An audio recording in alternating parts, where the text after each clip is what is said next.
நம்முடைய வாழ்க்கையில் உயர்வதற்கு நம்ம என்ன செய்யணும்? நல்லா தெரிஞ்சுக்கொள்ளுங்க. லவ் பேர்ட்ஸு 2 குருவியை ஒரு கூண்டுக்குள்ளே போட்டிங்கன்னா 1 மாதத்தில் முட்டையை போட்டு குஞ்சு பொறித்து அது 4-8 பெருகுது. ஒரு செடியை வச்சிங்கன்னா அது பெருகுது. ஒரு வாழை மரத்தை வச்சிங்கன்னா அது பாட்டு குட்டி போட்டு பெருகிட்டே போகுது. அதே போல் இன்றைக்கி 2 ஆட்டுக்குட்டியை விட்டிங்கன்னா அது பெருகிட்டே போகுது. அதே போல் எல்லாமே என்ன செய்து பெருகுது, நல்லா இருக்குது. அதே போல் தான் இன்றைக்கி நம்முடைய வாழ்க்கையில் நம்ம என்ன செய்யணும்? உயரணும், நம்ம பெருகணும் பார்த்துக்கணும். நம்ம கர்த்தர் வாக்குத்தத்தம் என்ன சொல்லுதுன்னா, மந்தை பெருகுவது போல் நீ பெருகணும் அப்படிங்கிறார். தாவீது வர வர நீ விரித்தடை, மலைமே இருக்கிற பட்டணம்ல உயர்ந்துரு, நீ செய். இதெல்லாம் வாக்குத்தத்தங்கள். ஆனால் இன்றைக்கி நம்முடைய வாழ்க்கையில் நிறைவேறாமல் இருக்கிறது. அப்போ இன்றைக்கி தாவீது ஆடு மேய்ச்சிக்கு இருந்த தாவீது ஒரு அரசனாக மாறினார். நல்லா கவனிங்க. தாவீது அரசனாக மாறணுங்கிறது அவருடைய நோக்கம் அல்ல. எப்படியாவது நாட்டை ஆளணும், எப்படியாவது அரசன் ஆகணும் அப்படின்னு சொல்லி அவர் முன்னக்கூட்டி சொன்னதும் கிடையாது, விசுவாச அறிக்கை பண்ணதும் கிடையாது. நாட்டை ஆளணும், நான் தான் ராஜாவை மாறணும் அப்படின்னு சொல்லி அவர் அதை குறித்து எண்ணமே இல்லை அவருக்கு. அவர் ஆடு மேய்ச்சிக்கிட்டு இருந்தார். வனாந்தரத்தில் என்ன செஞ்சார்? ஆடு மேய்ச்சிக்கிட்டு இருந்தார். ஆனால் அந்த ஆடு மேய்ச்சிக்கிட்டு இருந்த தாவீதை எப்படி கர்த்தர் உயர்த்தினார்? ஏன் அவரை ராஜாவை மாற்றணும்? இந்த தாவீதை ராஜாவை மாற்றுறதுக்கு என்ன காரணம், என்ன ரீசன்? நீங்கள் நல்லா தெரிஞ்சுக்கொள்ளுங்க. ஒரு வனாந்தரத்தில் நம்மளாம் ஆடு மேய்க்கலை, ஆனால் ஆடு மேய்ச்சிக்கிற தாவீதை அரசனாக மாற்றினார். மக்கள் ஆளும்படி ஒரு ஆளுக்கு தன்மையை கொடுத்தாரு, அரண்மனையை கொடுத்தாரு. யாரோ கட்டின அரண்மனை, ஆனால் அரண்மனையில் போய் வாழ்ந்தார். ஆனால் இன்றைக்கி நம்முடைய வாழ்க்கையில் நம்மளுக்கு ராஜாவாக வேண்டிய சூழ்நிலை வேணாம். நம்மளுக்கு பிரதமர் மந்திரி ஆக அதெல்லாம் நம்மளுக்கு வேணாம், தேவையில்லாத வேலை. நம்மளுக்கு என்ன? நம்ம குடும்பத்தை நடத்துறதுக்கு, நம்ம பிள்ளைகளை வளர்க்குறதுக்கு சொந்தமாக ஒரு வீடு, கடன் இல்லாமல் நிம்மதியாக சுகத்தோடு பலத்தோடு வாழ்ந்தாலும் அதுவே ஒரு பெரிய ஒரு உயர்வு தான். அப்படி தானே? கடன் இல்லாமல் ஒரு சொந்த வீட்டோட எல்லா பிள்ளைகளையும் கட்டி கொடுத்து நோய் இல்லாமல் நொடி இல்லாமல் நிம்மதியாக வாழ்ந்தாலே அதுவே ஒரு பெரிய உயர்வு, அதுவே ஒரு பெரிய அதிசயம். நம்ம ஒரு நாட்டுக்கு ராஜா ஆகணும் விரும்ப தேவையில்லை. நம்மளுக்கு ஒரு பெரிய மந்திரி ஆகணும், அரசியல்வாதியாக மாறணும், அது நம்மளுக்கு தேவையில்லை. நம்மளுக்கு என்ன தேவை? கடன் இல்லாத வாழ்க்கை வாழணும், நமக்குன்னு கர்த்தர் ஒரு வீடை தரணும், நம்ம பெத்த பிள்ளையை நல்லா படிக்கணும், நம்ம பெத்த பிள்ளையை நல்ல இடத்துல கட்டி கொடுத்து நல்ல சந்தோஷமான பிள்ளையை வாழணும். ஒரு குறையில்லாத வாழ்க்கை, நிம்மதியான வாழ்க்கை, சமானமான வாழ்க்கை, உயரமான வாழ்க்கை, மேன்மையான வாழ்க்கை, வாக்குத்தத்தங்களை எடுத்து வாழ்கிற ஒரு வாழ்க்கை, அதுதான் நம்மளுக்கு தேவை. நம்ம ஒரு கோடீஸ்வரனை மாறணும், அப்படி வாழணும், எப்படி வாழணும் அப்படிங்கலாம் ஒன்றும் கிடையாது. நம்ம மிடில் வாழ்க்கை ஃபஸ்ட்டு நிம்மதி, சமாதானம், கடன் இல்லாமல் வாழணும், அதுதான் நம்ம விருப்பம். ஆனால் பாருங்கள், இன்றைக்கி கர்த்தர் தாவீதை என்ன செஞ்சுருக்கார்? நாட்டுக்கு அரசனை மாற்றினார். அவர் பரம்பரையாக தாவீது அப்பா அரசர், தாவீதுக்கு தாத்தா அரசர், அப்படி அந்த பரம்பரையில் அவர் வரல கிடையாது. அவர் அப்படி ஒன்றும் வர கிடையாது. அவர் ஆடு மேய்ச்சிக்கிருந்தவர் தான் வனாந்தரத்தில், புரியுதா? ஆனால் அந்த தாவீது எப்படி அரசனாக மாறினார், அதுக்கு அவர் என்ன பண்ணார், என்ன செஞ்சார், அதன்படி நீங்கள் செஞ்சீங்கன்னா நீங்கள் அரசராக வேணாம், பிரச்சனை இல்லாமல் வாழ்ந்தாலே போதும், கடன் இல்லாத வாழ்க்கை வாழ்ந்தாலே போதும். தாவீதை அரசனாக மாற்றின கர்த்தர் உன்னை கடன்லாம் வாழ வைப்பாரா? வாழ வைக்க மாட்டாரா? நிம்மதியை தருவாரா? தரமாட்டாரா? உன் பிள்ளை சந்தோஷமாக நோய் நொடி இல்லாமல் வாழ்ந்தால் அதுவே போதும். முதல் பாயிண்ட்டு, தாவீது உயர்வுக்கு முதல் காரணம் சங்கீதம் 1:2 அவர் இரவும் பகலும் வேதத்திலே, நான் சொல்கிற நோட் பண்ணிக்கொள்ளுங்க. இதை நீங்கள் ஃபாலோ பண்ணிட்டீங்கன்னா தாவீது உயர்ந்தது போல் உங்கள் வாழ்க்கை உயரும். நான் என்ன சொல்கிறேன், நீங்கள் மாளிகை கட்ட வேணாம், அம்பானியை போல் மாற வேணாம், அது நம்மளுக்கு தேவையில்லை. என்றைக்கெல்லாம் மண்டையை போட போகிறோம்?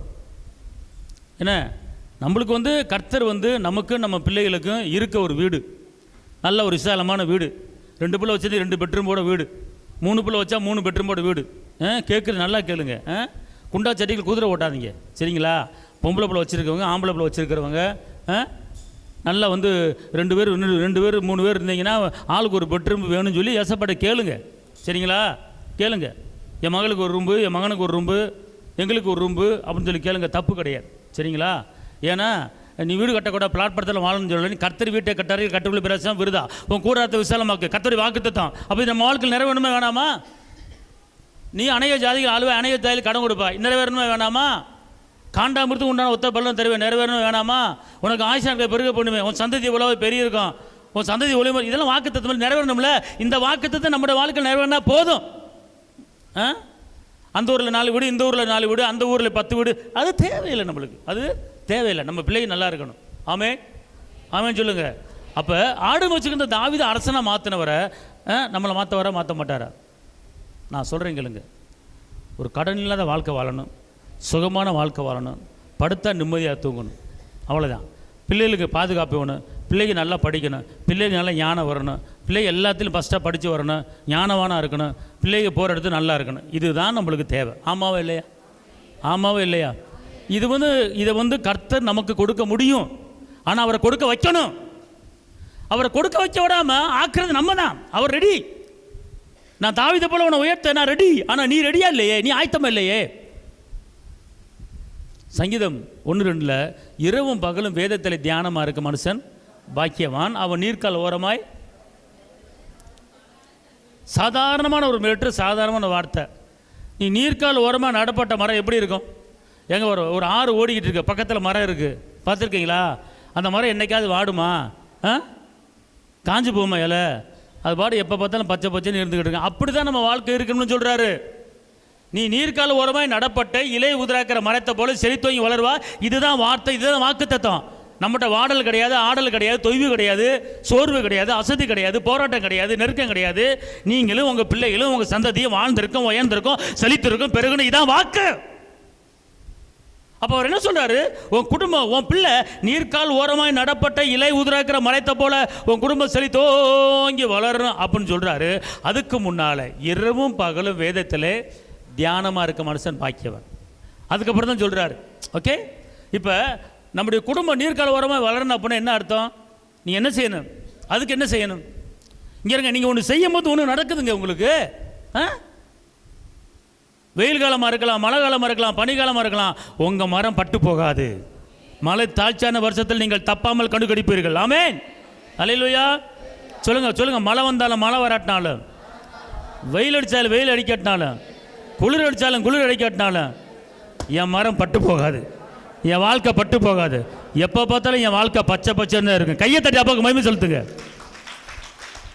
எரேமியாவில் சொல்லப்பட்டிருக்கிறது, மழை தாழ்ச்சியான வருஷத்திலே நீ தப்பாமல் கனி கொடுப்பாய். ஆமென், அல்லேலூயா. இந்த வாக்குத்தத்தம் என் வாழ்க்கையில் நிறைவேறுவதாக. புரிஞ்சு போச்சா? அப்போ தாவீது என்ன பண்ணுவாராம்? இரவும் பகலும் வேத வசனங்களை அவர் வந்து நினச்சிக்கிட்டே இருப்பாராம், தியானம் பண்ணுவாராம். ஓகே, அவர் சொன்னதான். 2வது பாயிண்ட் நல்லா தெரிஞ்சுக்கொள்ளுங்க. 2வது பாயிண்ட் எடுத்துக்கொள்ளுங்க. சங்கீதம் 3:4. நான் கர்த்தரை நோக்கி சத்தமிட்டு கூப்பிட்டேன், அவர் தமது பரிசுத்த பர்வதத்தில் இருந்து எனக்கு செவி கொடுத்தார். புரிஞ்சு போச்சா? நீங்க என்ன செய்யணும்? எப்படி கூப்பிடணும் அவரை? சத்தமிட்டு கூப்பிடணும். எப்படி கூப்பிடணும்? நீங்க சத்தமிட்டு கூப்பிடும்போது அவர் எங்க இருந்து கேட்கிறாரு? பரிசுத்த பரலோகத்திலிருந்து ஒரு சத்தம் கேட்குது. இதை அவர் செஞ்சார். யார் செஞ்சா சொல்லுங்க? தாவீது. எல்லாம் சொல்லுங்க. தாவீது சத்தமிட்டு கூப்பிட்டாரு. அல்லேலூயா. தேவனே சொல்லுங்க. தேவனே, உன்னதரே, உயர்ந்தவரே, அற்புதரே, அதிசயரே, ஆறுதலே, கேடகமே, பெலனே, கோட்டையே, ஐஸ்வர்ய சம்பனரே, விடுவிக்கிறவரே, விடுதலை தருபவரே, உம்மை நோக்கி என் கைகளை உயர்த்தி உயர்த்தி மகிழ்கின்றேனையா. உம்மை நோக்கி என் கைகளை உயர்த்தி உயர்த்தி மகிழ்கின்றேனையா. வறண்ட நிலம் தவிப்பது போல், வறண்ட நிலம் தவிப்பது போல் என் ஆன்மா ஏங்கி ஏங்கி தவிக்கின்றேனையா. ஏங்கி ஏங்கி தவிக்கின்றேனையா. எனது ஏக்கமே, எனது பாசமே. அப்படின்னு நான் சொன்னதுன்னு சொன்னீங்களா அப்ப? அப்படின்னு சொல்லிட்டு ராஜா சொல்லுங்க. ராஜா எப்படி கூப்பிட்டார் தாவீது?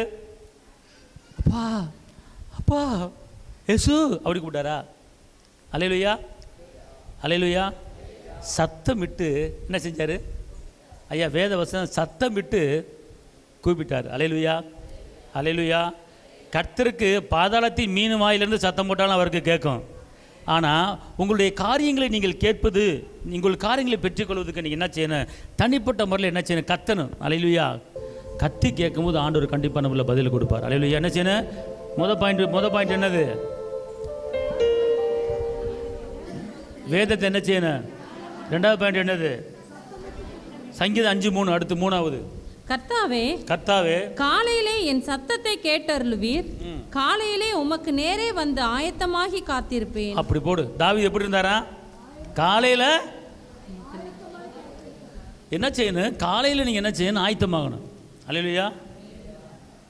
காலையில் ஆயத்தமாகி அவர் சத்தத்தை கேட்க நீங்கள் என்ன செய்யணும்? ரெடியாக இருக்கு. ஓகே, இவர் என்ன செஞ்சார்? சத்தமிட்டு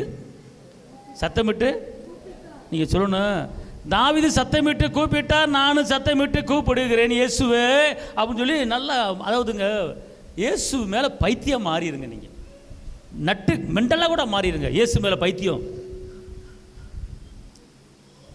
அவர் பைத்தியக்காரனை ஞானவனை மாத்துறவர். அவள் வெறி வரணும். இயேசு மேலே அவளை வெறி வரணும். ஆமே.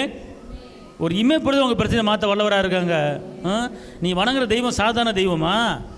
உங்களுக்கு நீ என் பிள்ளை, நான் உன் அப்பா அப்படிங்கிற யாரான்னு சொல்ல முடியுமா? அப்படி தெய்வம் சொல்லுது நீ என் பிள்ளை, நான் உன் அப்பா, என்கிட்ட என்ன வேணாலும் கேளு. என்ன சொல்கிறார்? என்னை நோக்கி கூப்பிடு, மறு உத்தரவு கொடுத்து அறியாத எட்டாத பெரிய காரியத்தை செய்வேங்கிற. அப்போ என்ன செய்யணும்? நீங்கள் சத்தம் விட்டு என்ன செய்யணும்? அப்பாட்ட சொல்லணும். அதுக்கான மௌனமாக ஜெபிக்கக்கூடாதா? ஜெபிக்கலாம். உயர்வுக்கு உண்டான ஜெபம் நான் சொல்கிறது, உங்கள் வாழ்க்கை மேன்மை, உங்கள் வாழ்க்கை உயர்வுக்கு உண்டான ஜெபம் இப்படி தான் இருக்கணும். அல்லேலூயா. சத்தம் விட்டு என்ன செய்யணும்? ஜெபிக்கணும். அடுத்து 3வது என்ன? காலையில் என்ன செய்யணுமா? நீங்கள் காலையில் ஆயத்தமாகணும். நான் சொல்கிறேன், காலை எந்திரிச்சோன்னு முகத்தை கழுவிட்டு பல்ல விளக்கிட்டு அடுப்படி பக்கம் போகாமல், என்ன பாலை தொடாமல் டீயை தொடாமல் நேராக அவர் சமூகத்தில் உட்காந்து 1/2 மணி நேரம்னாலும் நறுக்கா நல்லா பிரேசிங் ஒர்சி பண்ணிவிட்டு, ஒன்றுமே இல்லை தகப்பனே, இந்த நாளை உங்களுடைய கரத்தில் கொடுக்குறேன். இந்த நாள் உங்களுடைய கிருபை என்னை தாங்கி நடத்துவதாக. உங்களுடைய ஆலோசனை, உங்களுடைய இரக்கம், உங்களுடைய தயவு, உங்களுடைய பாதுகாப்பு, உங்களுடைய பலன், உங்களுடைய ஞானம் எனக்கும் என் பிள்ளைகளுக்கும் கடந்து வருவதாக இந்த நாளை பொறுப்படுத்திக் கொள்ளுங்கள். இயேசுவின் நாமத்தில் பிதாவை. ஷார்ட்டான ஜெபம். ஆனால் 1/2 hour ஒர்ஷிப் இருக்கணும், 1/2 hour நன்றி இருக்கணும், 1/2 hour துதிப்பாடல் இருக்கணும். அவரை மையப்படுத்திட்டு ஒரு 10 நிமிஷம் ஜெபம் அல்லது 5 நிமிஷம். தகப்பனை, இந்த நாளை உங்களுடைய கருத்தில் கொடுக்குறேன். என்னையும் என் கணவனையும் என் பிள்ளைகளையும் போகும்போதும் வரும்போதும் உங்களுடைய பாதுகாப்பு கூட இருப்பதாக. இன்றைக்குண்டான தேவைகளை, இன்றைக்கி எவ்வளோ தேவை அந்த தேவைகளை நீங்கள் சந்திங்க.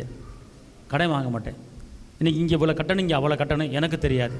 நீங்கள் என் அப்பா, நான் உங்களுடைய பிள்ளை. கேட்கிறவனு பெற்றுக்கொள்வேன் நீங்கள் தானே சொல்லியிருக்கிறீங்க. என்னை நோக்கி கூப்பிட்டால் மறு உத்தரவு கொடுத்து அறியாட்டாத பெரிய காரியத்தை செய்வேன் நீங்கள் தானே சொல்லியிருக்கிறீங்க. தேடுகிற எவனும் கண்டவன் நீங்கள் தானே சொல்லியிருக்கிறீங்க. ஆபத்து கற்று நோக்கி கூப்பிட்டு நான் உன்னை விடுப்பேன் நீங்கள் தானேப்பா சொல்லியிருக்கிறீங்க. என் வார்த்தை உங்கள்கிட்ட நிலைச்சிருந்தா நீ கேட்டுக்கொள்கிற எந்த காரியமாக தான் உனக்கு தருவேன் நீங்கள் தானே சொன்னீங்க. எனக்கு தெரியாது, நான் உங்கள் பிள்ளை, நீங்கள் எனக்கு அப்பா. நான் பிறந்துட்டேன், எனக்கு தெரியாது. இன்றைக்கி நடப்பதாக எல்லாவற்றுடைய கருத்தில் ஒப்பு கொடுக்குறேன். கர்த்தர் மேல் பாரத்தை வச்சுட்டு கலங்கி தவிக்காதுன்னு சொன்னீங்க. நான் உன்னை விசாரிக்கிறப்படியே உன் கவலை ஏமலை வச்சுருன்னு சொன்னீங்க. இந்த வசனத்தின்படி இந்த நாள் என்னுடைய கருத்தில் வைக்கிறேன். டிவி போட போகிறேன், பொறுப்படுத்திக் கொள்ளுங்கள். பாலை வாங்க போகிறேன், பொறுப்படுத்திக் கொள்ளுங்கள். சட்டியை விளக்க போகிறேன், பொறுப்படுத்திக் கொள்ளுங்கள். இயேசுவின் நாமத்தில் பிதாவே, ஆமென். அப்படின்ட்டு அடுப்படிகளை போங்க. அப்படியே சந்தோஷமாக எனக்குள் அப்படின்னு பாலை ஊற்றும் போது அப்படின்னு பால் ஊற்றும் போது உனக்குள்ள ஒரு பாட்டு வரும். பார்த்து அடுப்பது செந்திரிமலா தூர கலமரா அப்படின்னு பால் அடுப்பில் வைப்ப, இப்படி வைப்ப, பாட்டு பாடிட்டு ஆண்டவர் எனக்குள் இருந்தாங்க. டீ எங்க ராசா, அந்த டீ கண்ணு எந்திரி கண்ணு மக்கா, எந்திரி மக்கா ரிபாலா தூணமா ராபா. இன்னைக்கு என்ன வைப்போம்? இயேசு இன்னைக்கு என்ன வைக்கலாம்? காலையில் டிஃபனு பொங்கல் வச்சுருமா, முந்திரி பருப்பு, சரி வைப்போம், பொங்கல் வச்சுருவோம். இன்னைக்கு பொங்கல் வைக்கிறது என்ன இருக்கா? எல்லாம் கரெக்டாக இருக்குது. பொங்கல் வச்சுருவோம். இன்னைக்கு பொங்கல் வைக்க போகிறேன் இயேசு. அப்படி பாட்டு பாடிட்டே வேலையை பொங்கல் சுவையார். கரெக்டாக பிள்ளையெல்லாம் கிளம்பிட்டாக்குன்னு முடிச்சு போயிட்டு சந்தோஷம் போய் ஹலோ காலை வந்துட்டு மூஞ்சி பூண்டு வச்சுக்கிட்டு அப்படியே பல்லு இப்படி கொடுவா அப்படி ஓடி இருக்கும். ஏசுவி நமத்து தருத்திரம் ஓடிப்போம். ஏசுவி நமத்து காலை வந்து முகத்தை கழுவி நல்லா முடிஞ்ச சோப்பு போட்டு கழுவி ப்ரெஸ் ஆகணும். ப்ரெஸ் ஆகிட்டு துதிப்பேன் அப்படி போயிரு. அல்லேலூயா. எடுத்து ஏங்க இன்னைக்கு லைட்டு பில் கட்டணுங்க, எந்திரிச்ச உடனே பஞ்சாயத்து பாடு பண்ணக்கூடாது. ஏங்க இன்னைக்கு லைட்டு பில் கட்டணும், ஏங்க அந்த டீச்சர் பிசி வாங்கிட்டு வச்சா எனக்கு தெரியாதுங்க.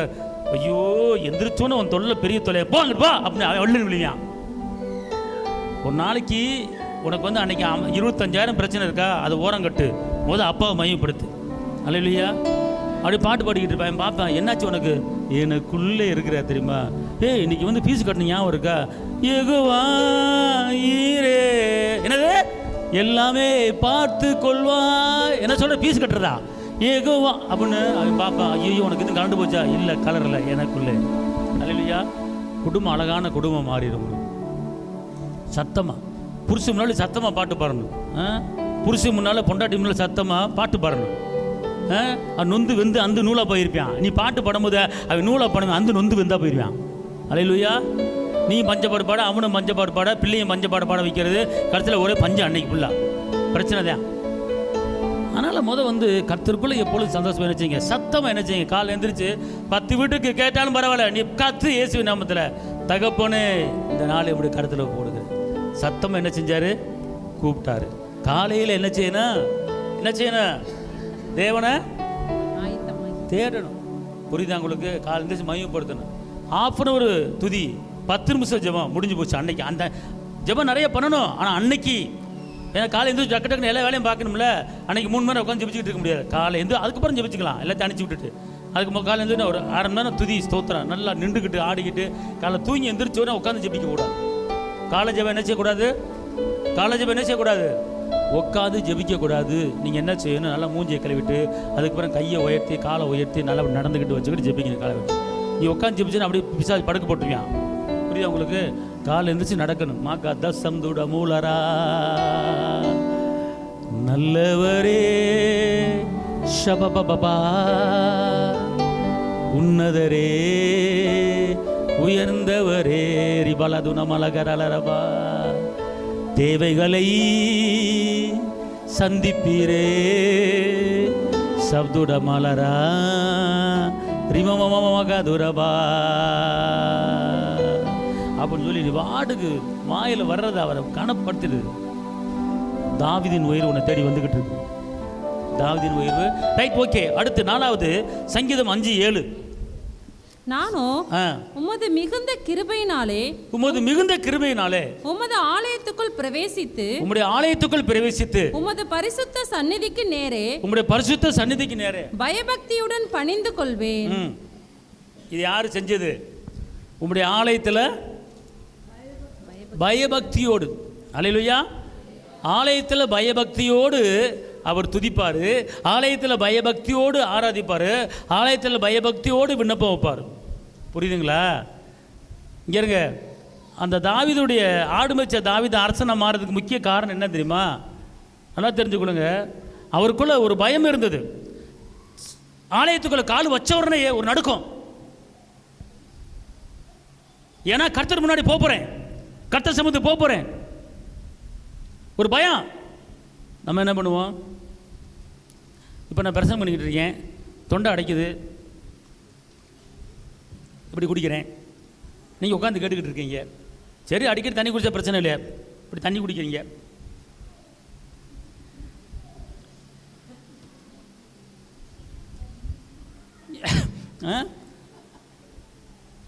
இது பயபக்தி கிடையாது. அப்படியே ஆண்டவரே கையை ஓட்டு அப்படியே கண்ணு இறுதிமா அவரை நோக்கி பார்க்கணும். சோத்திரம் ஜோத்திரம் ஜோத்திரம் ஜோத்திரம் ஆண்டவரே சோத்திர ஆண்டவரே சோத்திர ஆண்டவரே சோத்திர ஆண்டவரே சோத்திர ஆண்டவரே சோத்திர ஆண்டவரே சோத்திர ஆண்டவரே அரிமாலா தூணா மோக்கோ தூசந்தா நமாலா துரபா கலரலா நம. பின்னாடி ஒரு ஆள் வந்துக்கிட்டு இருக்கும். நீ சோத்திரம் போகிற விட்டுப்பிட்டு பின்னாடி யார் வர்றா அப்படி எட்டி பார்க்குறது. இது பயபக்தி கிடையாது. பின்னாடி எவன் வந்தேன்னா எவன் வராட்டேன்னு அதை நீ பார்க்கக்கூடாது. நீ கர்த்தரை ஆராதிக்க வந்திருக்கிற, கர்த்தரை துதிக்க வந்திருக்க. ஒரு பயம் வேணும், உனக்கு பயம் வேணும். பக்கத்தில் வந்து உட்காந்தோன்னே அப்படியே கண்ணை முடிக்கிட்டு இப்படியும் சோத்ராமரே நல்லவரே வல்லவரே ஆராதனே ஆராதனை நல்லவர். இது பயபக்தி கிடையாது. இது பயபக்தி கிடையாது. ஆண்டவரே உமக்கு நன்றி. புருஷங்கரே நீ போ, முன்னாடி போ, நான் பின்னாடி வரேன் அப்படின்னு புருஷங்கரே நீ வந்துடும். முன்னாடி ஆராதனை பண்ணுவேன். நல்லவரே ஆண்டவரே உம் பாதம் சரணடைந்தே அடிமை நானையா. அடிமை வந்தானா வரலையா தெரியலையே, எங்கே போனா தெரியலையே, சர்ச்சு வரல போல இருக்கு, ஆளை காணா. சரி பிள்ளை வந்துச்சா? உண்டவரு பிள்ளை வந்துட்டு அவனை ஆளை எங்கே போய் தொலைஞ்சான்னு தெரியலையே, போயிட்டானா வேலைக்கு போயிட்டான், வேலைக்கு போக கூட வர சொல்லியிருந்தேனே. ஆண்டவரு சிந்தை என்ன ஓடும், அவன் ஆளை காண எங்கே போனான்னு தெரியல, வரட்டும் இன்னைக்கு மத்தியானம் சோறு போட மாட்டேன் அப்படி இதெல்லாம் ஒரு பக்கம் யோசனை பண்ணிக்கிட்டு இங்கிட்டு துதிப்பேன். இப்படிலாம் தாவீது ஆராதிக்க மாட்டேன். நீ வந்துட்டியா ஆலயத்துக்கு, துதிக்க வந்துட்டியா, அவன் வந்தானே வரட்டா போ, நீ பரலத்துக்கு போவ. புரியுதா? சில ஆம்பளைகளை பார்த்துருக்கேன், அங்கேருந்தே வரும்போதே அப்படியே பொண்டாட்டி வந்திருக்கா. நீ ஆலயத்தை கர்த்தர் துதிக்கு வந்தியா, பொண்டாட்டி பார்க்க வந்தியா? 24 பேரும் பொண்டாட்டிக்குள்ள இருக்க, நீ இல்லை 24 பொண்டாட்டி கூட இருக்க, இங்கே வந்து கூட பொண்டாட்டி தேடுற. உங்க கண்ணில் இதை வச்சு ஊத்த இயேசுவின் நாமத்தில் கர்த்தரை துதிக்கு வந்திருக்கிற, கர்த்தரை ஆராதிக்க வந்திருக்கிற, கர்த்தரை சேவைக்கு வந்திருக்கிற, உள்ள நுழைஞ்ச ஒரு பயம் இருக்கணும், ஒரு பக்தி இருக்கணும். அவனோட வாசம் பண்ணுகிற இடம் அவனோட இருக்கணும். அப்படி வரணும், அப்படியே பயபக்தியோடு அப்படி உள்ள வரணும். அதை விட்டு போட்டு அங்கிருந்து வரும்போதே அப்படியே உன் கண்ணு இங்கே இருக்காது, உன் கண்ணு பொண்டாட்டி.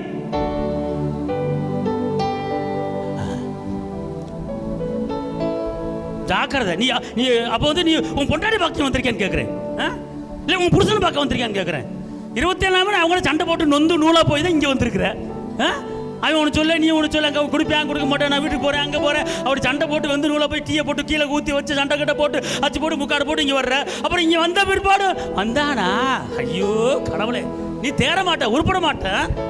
24 மணி அவன் கூட தான் சுத்துற, நைட்டு ஃபுல்லாக வேண்டியதாக இருக்க, பகல் ஃபுல்லாக வேண்டியதாக இருக்க, இங்கே வந்துமா அவனை பார்க்கணும். இந்த அழகு மூஞ்சிய கேட்குறேன். அப்பா அழகு பூர்ணர், அவரை பார்க்க வந்திருக்கீங்க நீங்க. அவருடைய எண்ணம், அவர் சிந்தை, அவருடைய பாசம், அவர் நேசம், அவரை பார்க்கணும் அப்படிங்கிறதா வரணும். அவன் வருவான், வரவன் போறேன், பின்னாடி உட்காந்து போறான், நரகத்துக்கு போறான், நீ பரலத்துக்கு போகணும். அல்லேலூயா. நீ வீட்டையும் மொத்தத்தை வச்சுக்க, இங்கே வந்தேன்னா வீட்டை மறந்துடணும், பிள்ளையை மறந்துடணும், குடும்பத்தை மறந்துடணும், கறியை மறந்துடணும், சட்டியை மறந்துடணும், அண்டாவை மறந்துடணும், குண்டாவை மறந்துடணும், கடுகு மறந்துடணும், மிளகு மறந்து, எண்ணெயை மறந்துடணும். வந்து மத்தியானத்துக்கு சமைக்கிறதுக்கு என்ன இருக்கா என்ன தெரியல, போய் வாங்கணும் போல தெரியுது. தாவீது அவர் ஆலயத்துக்கு வந்தவர்னா பாருங்க, பயபக்தி அவர் பார்க்குறாங்க, பயபக்தி. இன்னொரு வசனம் பாருங்க, இன்னொரு வசனம் வாசிங்க, சங்கீதம் 84:10. 1000 நாளை பார்க்கிலும் உமது பிரகாரங்களில் செல்லும் ஒரே நாள் நல்லது. அடுத்து, ஆகாமிய கூடாரங்களில் வாசமாய் இருப்பதை பார்க்கிலும் என் தேவனுடைய ஆலயத்தின் வாசற்படியில் தாவீது சொல்றாரு, நான் ஆலயத்துக்கு உள்ள இல்ல, நான் ஆலயத்துக்கு வாசப்படியில தங்கியிருப்பதே எனக்கு ஒரு பெருமையா நினைக்கிறேன், ஒரு மேன்மையா நினைக்கிறேன். ஆலய வாசப்படியை குறித்து மேன்மை பாராட்டுறாரு. புரியுதுங்களா? ஆலயத்துக்குள்ள கால் வைக்கும் போது உன் உள்ளம் அப்படி உடைக்கப்படணும், உன் உள்ளம் நொறுக்கப்படணும். அப்பா தேவனை மையப்படுத்த வந்திருக்கிறேன். அந்த இடத்துல வந்துட்டு நீ வந்து பிராக் பார்த்துக்கிட்டு கூட, இங்கே வந்து இங்கிட்டு பார்க்கக்கூடாது, அங்கிட்டு பார்க்கக்கூடாது, எவன் வந்தானே எவன் வரல, அது உனக்கு பிரச்சனை இல்லை. அல்லேலூயா. நல்லா தெரிஞ்சு கொடுங்க, 1000 நாளை பார்க்கலும் தேவனுடைய சமூகத்தில் வாசமாக இருப்பது, ஆலயத்தை குறித்து மேன்மை, ஆலயத்தை குறித்து அக்கறை. இப்போ நான் எதுக்கு வந்து ஆலயத்தில் இந்த மாதிரி காரியத்தை நான் பண்ணிக்கிட்டு இருக்கேன்? அவர் மேலே இருக்கிற அக்கறை, ஆலயத்தை குறித்த ஒரு அக்கறை, ஆலயம் குறித்த மேலே ஒரு பாசம். இப்போ நாளை ரசிக்கப்பட்ட புதுசில் வந்து பாஸ்டர் தம்பி அந்த மூளை சைடு பூரா ஒற்றையாக இருக்குது தம்பி அப்படின்னுவார். இந்த பார்த்துறேன் 8 மணிக்கு சொல்லுவார், நைட்டு 8:30 மணிக்கு சொல்லுவார், 10:30 மணி வரைக்கும் ஒற்றையை பூரா அடிச்சு போட்டு அதுக்கப்புறம் சைக்கிள் எடுத்துகிட்டு புதூருக்கு போவேன். எங்கேருந்து பெரியார் பஸ் ஸ்டாண்ட்லேருந்து புதூருக்கு போவேன், போகிறதுக்கு 3/4 மணி நேரம் ஆகும், அதுக்கப்புறம் போவேன். ஒரு வேளை ஆலயத்தில் ஏதாவது ஒரு சொன்னார்னா செஞ்சபடி மற்ற வேலை தான் பார்ப்பேன், அடுத்து வேறு எந்த வேலையும் பார்க்க மாட்டேன். புரியுதுங்க உங்களுக்கு? ஆலயம் நல்லா இருக்கணும், ஆலயம் வந்து தேவன் வாசம் பண்ணுகிற ஆலயத்து மேலே ஒரு அக்கறை, ஆலயத்து மேலே எண்ணம், சிந்தை, எண்ணம், பாசம், நேசம், தேவன் வாசம் பண்ணுகிற இடம், அதை குறித்து ஒரு அக்கறை, பாசம். தாவீது இங்கே அவர் சொல்கிறார் பாருங்க, 1000 நாள் அங்கே வாசம் பண்ணுறதை காட்டில ஒரு நாள் தேவ சமூகத்தில் உட்காந்து அதான் எனக்கு பெருசு அப்படிங்கிறார். ஆமே, அல்லையே சொல்லுங்க, அல்லையே சொல்லுங்க. இன்றைக்கி அப்படி இருந்து வந்தனால தான் இன்றைக்கி ஆண்டவர் வச்சிருக்கிறார்.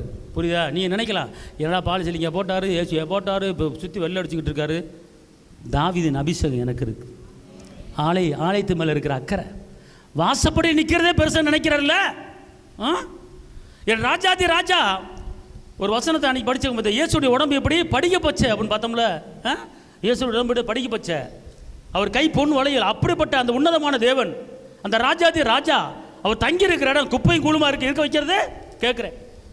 இல்லை குப்பையும் கூழுமா இருக்க வைக்கிறது, தூசியோட இருக்க வைக்கிறது இல்லை. ராஜா அவர் பரிசுத்தமானவர், அந்த பரிசுத்தர் வாசம் பண்ணுகிற இடத்த நம்ம பரிசுத்தமாக வச்சிருக்கணும். இது மேலே ஏறி வந்தேன்னா வரும்போது ஒரு நடுக்கம், ஒரு பயம் இருக்கு எனக்கு.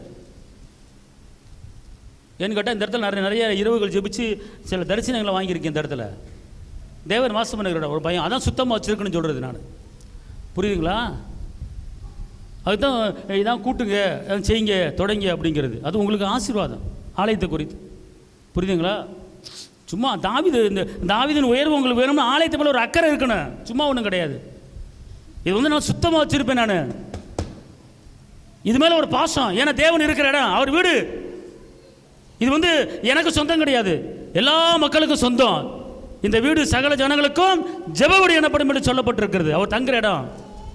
நான் மண்டை போட்டு போயிடுவேன், எனக்கு பின்னால் இங்கே ஆலயம் தான் இருக்கும், துதி தான் இருக்கும். நல்லா தெரிஞ்சு கொள்ளுங்க. புரியுதுங்களா? இந்த இடம் வாங்கும்போது இந்த பத்திரம் எப்படி எழுதியிருக்கேன் தெரியுமா? காலம்புற இது சர்ச்சாக தான் இருக்கும், காலம்புற சர்ச்சாக தான் இருக்கும் அப்படின்னு சொல்லி இந்த இடத்துல எழுதியிருக்கேன் தெரியுமா? ஏன் சொத்து கிடையாது, அப்பா கொடுத்த சொத்து, அவர் வாசம் பண்ணுகிற இடம். ஆமென், அல்லேலூயா. தேவன் வாசம் பண்ணுகிற இடம். இது வந்து விற்க முடியாத அளவுக்கு நான் பத்திரம் போட்டு எழுதி வச்சுருக்கேன் தெரியுமா உங்களுக்கு? யாருமே விற்க முடியாது, அந்த மாதிரி எழுதி வச்சுட்டேன் பத்திரத்தை. இயேசுவின் நாமத்தில் மக்கா ரபாலாரம். எனக்கு பின்னால் வராலும் எவனும் விற்க முடியாது இந்த பத்திரத்தை, இந்த இடத்த, இந்த ஆலயத்தை. அப்படி எழுதி வச்சுட்டேன். புரியுதா உங்களுக்கு? எங்கள் அப்பா கொடுத்த இடம், அவரை பெஸ்ட்டாக காலம் போல ஆலயமாக தான் இருக்கணும். அவர் வருகை மட்டும் இங்கே துதி எழுப்பணும், வருகை மட்டும் இங்கே ஆராதனை நடக்கணும், வருகை மட்டும் துதி எப்போதும் சோத்திரம் ஏறெடுத்துக்கிட்டே இருக்கணும். ஒன்றும் செய்ய முடியாது. அல்லேலூயா. யார் பருப்பு வேகாதீங்க, அப்பாவை தான் வாசம் பண்ணுவார் அவர் இடம். அப்படி நான் பக்காவாக பண்ணி வச்சுருக்கிறேன். புரியுதா உங்களுக்கு? காலம் போகிற ஆலயம் சொத்து கிடையாது. எனக்கு பெரிய இவ்வளோ பெரிய வீடு சொத்து இருக்குது, ஒன்றும் ஏன் இது கிடையாது. 90க்கு 40 சர்ச்சு வச்சுருக்காரு, நான் எங்கே வச்சுருக்கேன்? அவருதியா? நிறைய பேர் சொல்லுவாங்க அவர் கூட பெருசாக வச்சுருக்காரு. ஐயாப்பா ஏன் இது இல்லையா? நான் ஒரு ஒரு ஒரு ஒரு சர்வெண்ட், அவ்வளோதான். அவர் தான், அவர் பேரில் தான் இருக்குது, எல்லாமே ட்ரஸ்ட் பேரில் தான் இருக்குது. காலம்புற சர்ச்சாக இருக்குன்னு எழுதியாச்சு, ஒன்றும் பருப்பு வேகாது. எனக்கு பின்னால் வர்றாலும் ஒன்றும் செய்ய முடியாது, நடத்திக்கிட்டே இருக்குன்னு அவ்வளோதான். சர்ச்சு நடத்திக்கிட்டே இருக்குன்னு அவ்வளோதான். புரியுதா உங்களுக்கு? அப்பா மேலே இருக்கிற வைராக்கியம், ஆலயத்து மேலே இருக்கிற வைராக்கியம், சபை மேலே ஒரு வைராக்கியம். புரியுதா உங்களுக்கு? இப்போ அதனால் இப்போ எத்தனையோ இடங்கள் சபைகள் இருக்குது, எல்லா இடமும் ஸ்தாபனத்து பேரில் தான் இருக்கும். பாஸ்டர் நடத்துவார், அடுத்து சந்ததி வரும், அவ்வளோதான், வேற ஒன்று விற்க முடியாது. அப்படி தான் நானும் பண்ணி வச்சுருக்கிறேன். ஏன்னா ஆலயத்து மேலே ஒரு அக்கறை, சபை மேலே ஒரு அக்கறை இருக்கணும் எல்லாரும். நீங்கள் ஆலயத்தை கொடுத்து நீங்கள் சாதாரண நினச்சிடாதீங்க. தாவீது ஆலயத்தில் வாசப்படில் நிற்கும் போது எப்படி போட்டிருக்கு வாசிங்க. 84:10. 1000 நாளை பார்க்கிலும், 1000 நாளை பார்க்கிலும் உமது பிரகாரங்களில் செல்லும் ஒரே நாள் நல்லது. உங்களுடைய பிரகாரங்கள்னா தேவனுடைய சமூகம், பலிபீடம். அங்கே ஒரு நாள் தங்கியிருப்பதே பெருசு. 1000 நாள் காட்டிலும் ஒரு நாள் தேவ சமூகத்தில் காத்திருப்பது எனக்கு பெருசுங்கிறார் தாவீது. யார்? ஒரு நாட்டுக்கு ராஜா பேசுகிற பேச்சுங்கிறது. அப்போ நம்ம ஆலயத்தை குறித்து, சபையை குறித்து எப்படி இருக்கணும், எப்படி அக்கறையாக இருக்கணும். புரியுதுங்களா? அந்த ஆலயத்து மேலே ஒரு அக்கறை, அது மேலே ஒரு வாஞ்சு, அது ஒரு தாகம். இன்றைக்கி நிறைய பேர் என்ன பண்ணுறாங்க, அந்த ஆலயத்தில் அவர் இருக்கார், இவர் இருக்கார். இல்லை, ஆலயத்தில் கர்த்தர் இருக்கார், அவரை பார்த்து வாங்க. எந்த பாஸ்டர் பார்த்து வராதிங்க, எந்த மனுஷனை பார்த்து வராதிங்க. அவர் வராரு, இவர் வர, அவர் நட்டவர் குட்டவர் சரியில்லை, அவர் சரியில்லை, அதை பார்க்காத. கர்த்தர் ஆலயத்தில் வாசம் பண்ணுகிறார், அவரை பார்க்க வாங்க, பயபக்தியோடு வாங்க. அதான் இங்கே சொல்கிற காரியம். புரியுதுங்களா உங்களுக்கு? இதெல்லாம் தாவீது என்ன பண்ணார்? எங்கே முதல்ல சொல்லுங்க பாப்பா. தாவீது முதல்ல என்ன பண்ணார்? தியானம் பண்ணார். 2வது சத்தமாக ஜெபம் பண்ணார். ஓகே. 3 என்னம்மா? காலையில் கர்த்தரை தேடினார். Very good. பயபக்தியோட ஆலயத்துக்கு வருவார். பயபக்தியோடு ஆலயத்துக்கு வருவார். பயபக்தியோடு கர்த்தரை துதிப்பார். என்ன சும்மா ஒன்றும் அந்த தாவீதின் உயர்வு வேணும்னா நீ ஆலயத்துக்கு ஆராதனைக்கு வந்தனா ஆராதனை முடிவு வரைக்கும் உன் கண்ணு எங்கேயும் போகக்கூடாது, உன் சிந்தை எங்கேயும் போகக்கூடாது, என்ன எங்கேயும் போகக்கூடாது. நீ ஒரு 3 பாட்டு பாடுறக்குள்ள உன் கண்ணு இங்கிட்டு போகுது, அங்கிட்டு போகுது, அவனை பார்க்குது, இவனை பார்க்குது. ஒரு பிள்ளை அங்கேருந்து குழந்தை அங்கேருந்து நடந்து வந்துச்சுன்னா இது ஆலயத்தில் செய்கிறது. இது வந்து பயபக்தி ஆராதனை கிடையாது. ஒரு குழந்தை இருந்தால் அந்த குழந்தைய அவங்க அம்மா பார்த்துக்குவாங்க, அதாவது குழந்தைய கூட்டி வந்து அங்கே பார்த்துக்குவாங்க. அப்படியே குழந்தை வந்து சரி ஒரு 10 அக்கா மாதிரி அப்படியே கண்ணு பக்கம் அங்கிட்டு திரும்ப. இதுக்கு வந்து ஆலயத்துக்கு கொஞ்சம் இருக்குது, ஆலயம் முடிச்சு கொஞ்சலாமே, தப்பு இல்லையே. ஆராதனை முடிச்சு கொஞ்சலாமே. 10 பேர் அப்படியே லைட் அப்படியே ஸ்லோ மோஷனில் அப்படியே. ஆனால் இங்கே ஒரு பாட்டு பாடுமா, இம்மை மாட்சிமை நிறைந்தவரே மயில் ஓட. நீ பாட்டு பாடிக்கிட்டு இருக்க, மயிமை மாட்சிமை நிறைந்தவரே மயில் ஓட. இது பயமும் கிடையாது, பக்தியும் கிடையாது. அவரை கேள்வி பண்ணுற மாதிரி. அவருக்கு முக்கியத்துவம் கொடுக்குற ஆராதனை கிடையாது, அவருக்கு மரியாதை கொடுக்குற ஆராதனை கிடையாது. தாவீது இப்படிலாம் செய்ய மாட்டார். வாசப்படிக்கு நுழையும் போதே தன்னை ஒடுக்கிடுவார். தான் சரிகள் செத்து போனது மாதிரி அப்படியே தேவனை நோக்கி அப்படியே ஆண்டவரே அப்படின்னு வருவார். உள்ளே வரும்போதே அப்பா அப்பா அப்பா தேவனே இயேசுவே அப்படி வருவார். வாசப்படியில் வந்தவரனை அப்படிப்பட்ட அந்த சிலாக்கியம் படைச்சவர், அப்படிப்பட்ட எண்ணம் படைச்சவர் இந்த தாவீது. அதான் ராஜாவை மாற்றினார். ஏன் இன்னைக்கு நம்ம ராஜாவை மாற முடியல? ராஜாவை மாற முடியாலும் எந்த பிரச்சனையும் நிம்மதியாக ஏன் வாழ முடியல? ஆலயத்தை குறித்து ஒரு அக்கறை கிடையாது, ஆலயத்தை குறித்து எண்ணம் கிடையாது. சரியான நேரத்தில் ஆண்டவர் துதிக்கிறதுக்கு, சரியான நேரத்தில் ஆண்டவர் ஆராதிக்கிறதுக்கு உங்களுக்கு அதுக்குன்னா நேரத்தை ஒதுக்க முடியல. ஏன்? அவர் மேலே அக்கறை இல்லை. ஞாயிற்றுக்கிழமை கர்த்தர் துதிக்கணுமே, அக்கறை இல்லை. ஆனால் எனக்கு ஆசீர்வாதம் வேணும், அது வேணும், இது இங்கே எப்படி இவர் இருந்தார்? சும்மா ஒன்றும் கிடையாது. தாவீது இருந்த மாதிரி இருந்து பாருங்க. நீங்கள் தாவீது நான் அரசனாகணும் அரசனாகணும் அரசனாகணும்னு சொல்லிக்கிட்டு இருந்தாரா? எப்படியாவது அரசனை காட்டின பாருன்னு சொல்லிக்கிட்டு இருந்தாரா? ஒன்றுமே இல்லை. அவர் பாட்டு போனார், சாப்பாடு கொடுக்க போனார், சோறு கொடுக்க போனார் அண்ணனுக்கு, மிலிட்டரியில் இருக்க அண்ணனுக்கு. கோலியத்தை பார்த்தார். இவெல்லாம் ஒரு ஆள் இவங்க பயந்துக்கிட்டு இருக்கீங்களா? அவர் ஓடி இருப்பேன் எனக்குள்ளே இருப்பேன்னு சொல்லி அடித்தார். முடிஞ்சு போச்சு. ராணியை கல்யாணம் முடித்தார். அரசனம்பான கையை தட்ட அப்பாவுக்கு. இதுதான் பண்ணார். உன் உயர்வை நீ தேட வேணாம், தேடி ஒன்றை தேடி வரும். நீ உயர்றதுக்கு உயர்னு சொல்ல வேணாம், உன் உயர் ஒன்று தேடி வரும். அவர் உயர்த்துவார். அவர் தாவீது செஞ்ச காரியத்தை செஞ்சு பாருங்க, உயர்வு ஆட்டோமேட்டிக்காக உங்களுக்கு வந்துடும். ஆமென். அல்லேலூயா அல்லேலூயா. இதெல்லாம் கடினமாக லேசா? இப்போ நான் சொன்னது போகிறேன், கடினமாக லேசா? காலையில் எந்திரிக்கிறது லேசா? தியானிப்பது லேசா? ஆலயத்தில் பக்தி பரவசத்தோடு இருக்கிற லேசா? நல்லா தெரிஞ்சுக்கணும். ஞாயிற்றுக்கிழமை ஆராதனையில் எந்திரிக்க ஆராதிக்க எந்திரிச்சிட்டிங்கன்னா உங்கள் கண், உங்கள் சிந்தை, உங்கள் எண்ணம் எங்கேயும் போகக்கூடாது. குழந்தை இருந்தால் குழந்தைய கொண்டு வந்தவங்க குழந்தைய பார்த்துக்குவாங்க, அது நீ அக்கறைப்பட வேணாம். அது நீ அக்கறைப்பட வேணாம். குழந்தைய கொண்டு வந்தவங்க தாய் குழந்தைய பார்த்துக்குவாங்க, குழந்தைய கொண்டு வந்து பார்த்துக்குவாங்க. நீ அந்த குழந்தைய பார்க்குற சாக்கில் உன் பிரச்சனை கலைஞ்சு போயிடுது. புரியுதுங்களா? அதனால் நீங்கள் பயபக்தியோடு நல்ல உண்மையாக ஆராதிச்சு நீங்கள் கிடைச்ச ஒரு வார்த்தை கேட்டு பாருங்கள். உண்மையாக ஆராதிச்சு பதில் வந்துடுங்க. ஒரு அரை மணி நேரம் ஆராதனையில் உங்கள் மைண்டு மதுரை வரைக்கும் போயிட்டு வந்துடும், கறிக்கடை வரைக்கும் போயிட்டு வந்துடும், உங்கள் அடுப்படி வரைக்கும் போயிட்டு வந்துடும் மைண்டு. ஆமாவா இல்லையா? மாற்றுங்க. தாவீதின் உயிர் உங்களுக்கு வேணால் மாற்றுங்க. இது வரைக்கும் எத்தனை பாயிண்ட்டு? எத்தனை பாயிண்ட்டு சொல்லுங்க? சொல்லுங்க. 5. இந்த 5 படி நடப்பேன். இன்னும் ஒரே ஒரு பாயிண்ட்டு, சங்கீதம் 51:1-5 நான் சொல்லிடுறேன். தாவீது செய்த தவறை உணர்ந்து மன்னிப்பு கேட்பார். தாவீது செய்த தவறை உணர்ந்து மன்னிப்பு கேட்பார். தவறை சொல்லி காட்டுவார், தவறை மறைக்க மாட்டார். அவர்கிட்ட உள்ள ஒரு கிருபை என்னன்னு கேட்டால், செஞ்ச பாவத்தை மன்னிப்பு கேட்பார். அது சங்கீதம் 51 முழுவதும் அந்த காரியங்கள் இருக்கிறது பார்த்துக்கொள்ளுங்க. அதனால தான் அவர் தாவீது வர வர விரித்தாண்டார். இங்கே ஒரு காரியம் சொல்கிறேன் கேளுங்க. இப்போ மோசே 10 லட்சம் மக்களை நடத்தினார். 40 வருஷம் மண்டை காஞ்சி போச்சு, இல்லாத பேச்சு, அவதூறு பேச்சு நடத்தினார். ஆனால் இந்த தாவீது ஆடு மேய்ச்சார், இந்த காரியத்தை செஞ்சார். கர்த்தர் ஒரு ரிசல்ட் கொடுக்குறாரு, தாவீது என் இருதயத்துக்கு ஏற்றவர். அல்லேலூயா. தாவீது மோசே போல் கஷ்டப்படலை, மோசே போல் வனாந்தரத்தில் அலையலை. 40 வருஷம் அரண்மனை, 40 வருஷம் ஆடு மேய்க்கிறது, 40 வருஷம் மக்களை கொண்டு வர்றது, 120 வருஷம் மொத்தம் அவர் வாழ்க்கை. 120 வருஷம், 40 வருஷம் மட்டும் அரண்மனை வாழ்க்கை, மீதி 40 ஆடு மேய்க்கிறது, மீதி 40 மக்கள் நடத்துறது. ஆனால் அவரை கூட தேவன் இப்படி பேசலை. ஆனால் தாவீது இறுதி கேட்டே அவரை எப்போ பார்த்தாலும் துதி, ஸ்தோத்திரம், நன்றி ஏறெடுத்துக்கிட்டு இருந்தார். அதனால் இந்த 5 காரியத்தில் கரெக்டாக இருங்க. கர்த்தர் பெரிய கட்சிவார்.